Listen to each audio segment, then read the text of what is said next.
Shift plus A and taurus.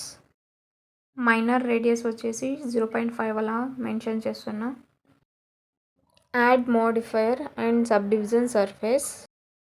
Shift plus D తోటి duplicate చేస్తున్నా. Edit mode and alt plus S తోటి దీని స్కేల్ని ఈ విధంగా రిడ్యూస్ చేస్తున్నా. Object mode and object, quick effects and liquid. Select original torus and physics properties, fluid. Type వచ్చేసి effector. Sampling వచ్చేసి 2 అలా మెన్షన్ చేస్తున్నా. ఈ డూప్లికేట్ టారస్ని సెలెక్ట్ చేసుకొని ఇక్కడ రెజల్యూషన్ వచ్చేసి 36 అలా మెన్షన్ చేస్తున్నా. అండ్ ఇక్కడ మెష్ని ఎనేబుల్ చేస్తున్నా. సాలిడ్ మోడ్లో ఉంచి నేను దీన్ని ప్లే చేస్తున్నా.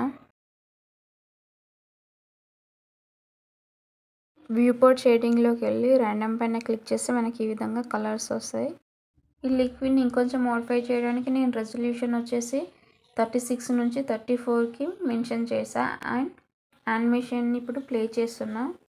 సో మనకి యానిమేషన్ ప్లే చేసినప్పుడు ఏ టైం లైన్కి అయితే మనకి మంచిగా అనిపిస్తుందో అక్కడి వరకు అలా ఉంచి అండ్ రైట్ క్లిక్ ఇచ్చి కన్వర్ట్ టు మెష్ చేస్తే మనకి ఈ విధంగా వస్తుంది. మనకి ఫైనల్గా డోనట్ అయితే రెడీ అయిపోయింది. Thank you for watching. Please like, share and subscribe.